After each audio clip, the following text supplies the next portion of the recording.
Мынау диодты лампочкамыз жанбай қалды. Соны қазір тексеру барысындамыз.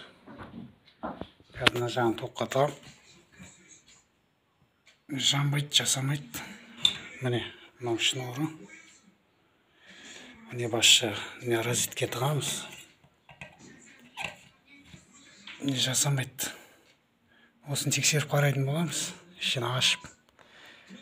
Мына жерінде герметикпен тұрады бұл. Мынандай отвертканың көмегімен ашып аламыз. Міне осылай ашып алдық. Міне көріп тұрғаныңыздай бір диод күйіп кеткен. Соны тазалап пайкілеп тастайтын боламыз. Қазір толықтай жұмыс барысын көрсететін болам. Міне мына пайканың көмегімен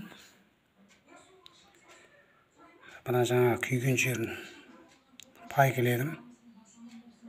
Міне екі жерін. Қазір осыны тоққа қосып қарайтын боламыз. Бұйырса жану керек.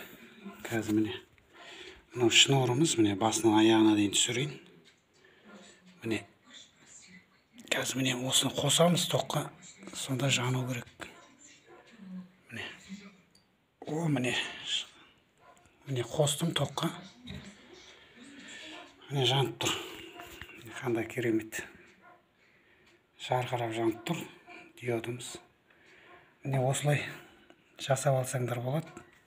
Әрине тексеріп, ашып қарап. Қазір тағы да бір лампочкамыз бар осы жерде.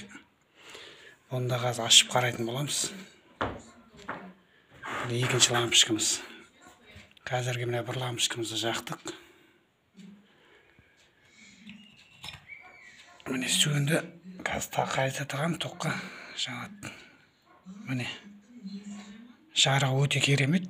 Екі диод күйіп кетті дегенмен өте керемет жанып тұр. Міне екі күйген диоды мынау. Міне қазір қайттан қосам тоққа. Міне жанып тұр. Әдемі жанып тұр.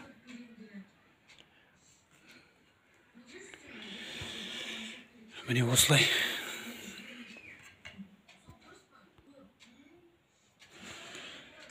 Міне мынау крышкасы. Осыны қазір мына шетіне герметик жағып, қайттан осыған жабыстырып тастауға болады.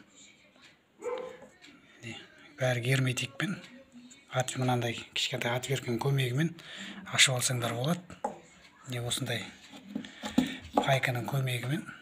Міне пайкамыз. Осылай жасап алсаңдар болады.